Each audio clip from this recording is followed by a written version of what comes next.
හිසකෑ මිටක් ඔහුගේ රළු දෑතට හසුවීම නිසා දැනෙන වේදනාවෙන්ම ඈ දෑස් විවර කළේ කඳුළු බිඳක් දෑස් මතින් පල්ලම් පසිද්දීය. ඒ බොඳ වූ දෑස් රෝමාන්තිකයාගේ සරාගී දෑස් සමග යා උනේ එවිටයි.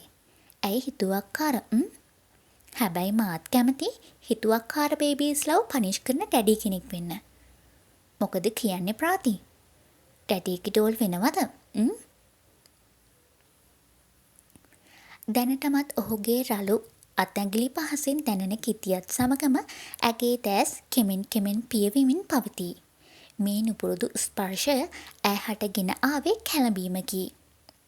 බොඳ වූ දෑස් කෙමෙන් මත්පැන් නොමැතිව වුවද මත්බර දෑස් බවට පත්ව තිබේ. Rudra please stop now. මොකෝ? ඩැඩිව දරාගන්න බැරිද මගේ ප්‍රින්සස්ට? ඇගේ කිඳිරිලි හඬින් ඔහුගේ මුහුණේ ඇඳුනේ සමච්චල් සිනහවක් පමණි. ඔහුව දරාගත නොහැකිව ඈ ඔහු මතින් එහා මෙහා දඟලයි. නමුත් ඔහු නම් ඒ තිසරුන්ට දෙන පහස මතකදු අඩු කළේ නොමැත. මහපැට ගිල්ලෙන් හා දබර ගිල්ලෙන් ආධාරයෙන් ඇගේ උල් උණු තිසුරු තුඩු ගවුම උඩින්ම ඔහු පිරිමදින්නට වූයේ ඇගේ හැඟීම් තව තවත් අවුලවමිනි. අපි ඉක්මනට මෙතනට කිරි ගේමු බේබි. මෝන්ඩර් රථය පුරා පැතිරෙන්නේ ඇගේ කිඳිරිලි හඬ අතරේම රුද්‍ර ඇගේ මදක් නිරාවරිත පිරුණු ලැම සිපගත්තේ ඇගේ හෘද ස්පන්දනය තව තවත් වැඩි කරමිනි. මෙතරම් වෙලා ඈහැට ලබා දුන් අකීකරු පහසත් සමගම ඒ පහස නැති වී ගියේ ඈ ඉක්මනින් ඔහුගේ කලවා මතින් වෙන්වන අතරවාරයේදීය.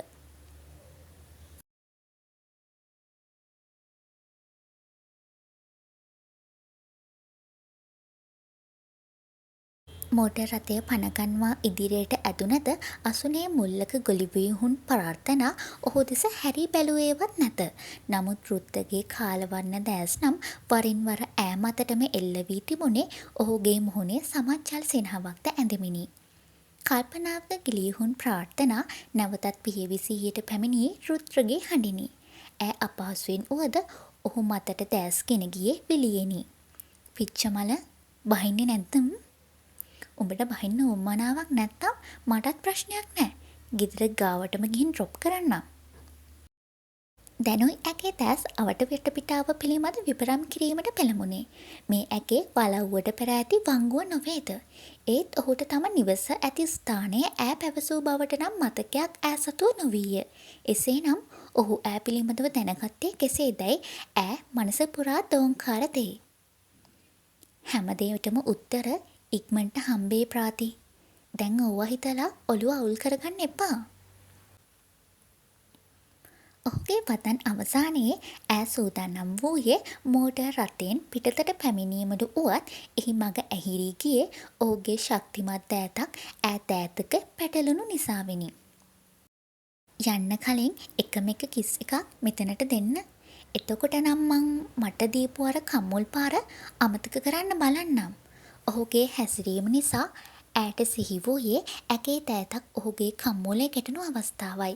කෙතරම් වලව්වකට ඔබින ලෙස අහිංසකව හැදුනද ඈ තුළත් ඇත්තේ සාමාන්‍ය ගති පැවතුම් ඇති තරුණියකගේ ගති පැවතුම්ය. ඔච්චරටම ඔබ කල්පනා කරන්න ඕන නෑ ප්‍රාති. කොහොමත් උඹේ ඔය හැම හුස්මක්ම අයිති මේ රුද්‍රට තමයි. බලෙන්ම ඈව තමා වෙතට ඇදගත් රුද්‍ර ඇගේ දෙතොල ළඟ තම කොපුල් ලංකරේ ඇගේ දොතල් ස්පර්ශය ප්‍රාර්ථනාවෙනි. ඔහුත් නොපැතී මොහොතක ඒ වෙවුලන දෙතොල් පහස ඔහුගේ රැවුලපුලේ කම්මුලකට දැනුනේ තත්පරයකටත් අඩු කාලයක් තුළයි. නමුත් ඔහුට ඈව නැවත අල්ලා ගැනීමටවත් නොහැකි වූයේ ඈ ඒත් සමගම මෝටර් රථයෙන් බැසගෙන ඉදිරියට දිවගිය නිසාවෙනි. ඔහු පියවි සිහියට පැමිණි තත්පරයේ ඈ මෝටර් රථය පසු කරගෙන මහදුරක් වේගයෙන් දුව ගොස්ය.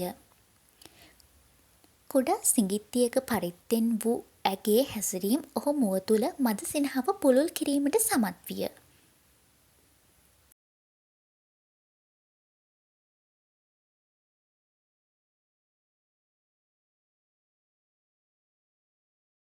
අනේ මන්ද මේ කෙල්ල නම් මුලින් ඉඳන් කිස් කරන එකේ ඉඳන්ම උගන්නන්න වෙයි බලන් ගියාම.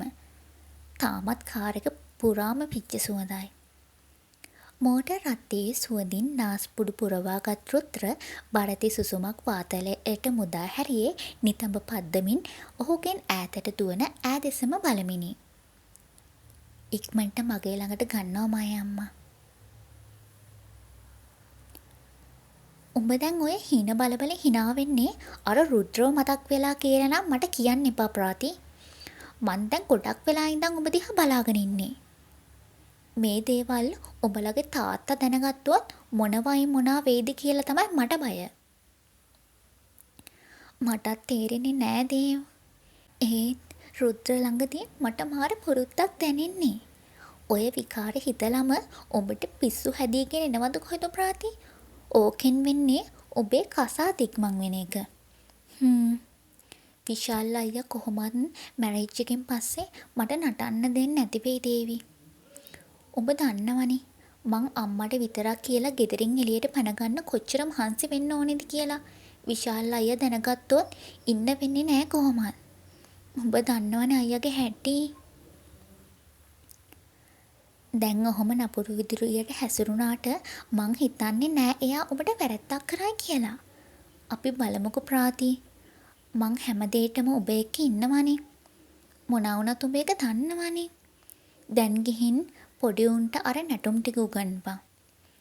හිඳ උන් ආසනෙන් මලානිකව නැගිටගත් ප්‍රාර්ථනා කලා ආයතනයේ දෙසට අඩි තැබුවේ තවත් කිසිවක් නොපවසායි.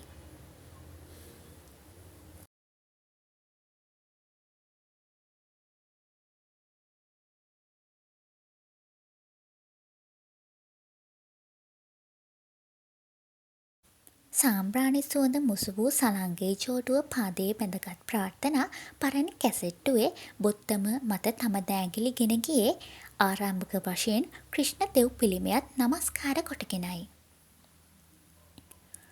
කැසෙට්ටුවේ මද හඬ පරයා ඇගේ පාදයේ බැඳි කෙච්චි හඬ කලා ආයතනයේ පුරා විහිදී ගියේ සියල්ලන්ගේම දැස් ඈ තුළට ඇද ගනිමිනි.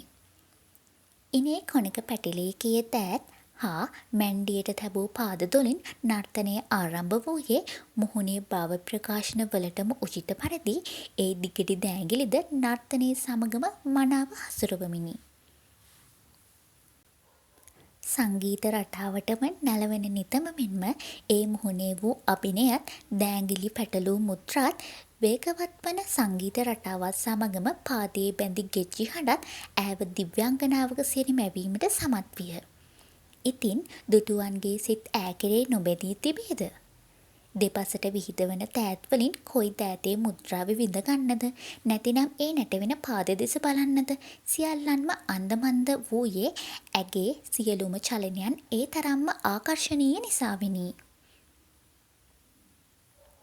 කෙතරම් මනස පුරා රැවුදෙන ප්‍රශ්නයන්කින් ඈ හෙම්වත්ව සිටියද නර්තනය යනු ඈ නලවන දිවෝසුවකි. තබන පාදයක් පුරාම ඈ තුළ ඇත්තේ මනා සංයමයකි. ඉතින් ඇගේ නර්තනය නිසා කලා ආයතනයේ වුන් අනිකුන්ගේත් දැහැන නොබෙදී තිබේද?